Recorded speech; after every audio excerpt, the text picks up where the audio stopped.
কথা বলতে গেলে আজকে আমার মনটা অনেক খারাপ ছিল, যার কারণে চলে এসেছিলাম যশোর পৌর পার্কে।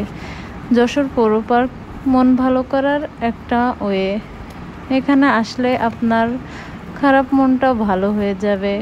আপনি একা একা খুব ভালোভাবে এখানে সময় কাটাতে পারেন। অনেকে দেখি সময় যায় না, এখানে এসে সময় কাটায়। গাছপালার জন্য জায়গাটা অনেক ঠান্ডা ছিল। এখানে দেখুন কত গাছপালা আর কত সুন্দর। এখানে এসে আমার মনটা অনেক ভালো হয়ে গিয়েছিল। যশোরেই শুধু এই পার্কটা না, এই শহরটাই পুরো নিরিবিলি শহর। কোনো যানজটের ঝামেলা নেই, কোনো জনসংখ্যারও ঝামেলা। মানসিক ভারসাম্যহীনতাও দেখুন কত সুন্দরভাবে হেঁটে চলে যাচ্ছে, কতটা ভালো লাগছে তার।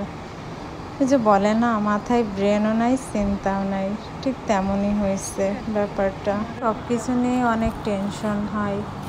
নিজেকে একটু ভালো রাখার চেষ্টা করি সব সময়। সবাই আমার জন্য দোয়া করবেন, আমি যেন সবসময় এভাবে ভালোভাবে থাকতে পারি। আপনাদের ফ্যামিলি নিয়ে এখানে চলে আসতে পারেন, খুব ভালোভাবে সময়টা কাটবে আপনাদের। যদি আমার এই ভিডিওটা ভালো লাগে, চ্যানেলটা সাবস্ক্রাইব করবেন, লাইক কমেন্ট শেয়ার করে আমার পাশে থাকবেন। আল্লাহ হাফেজ।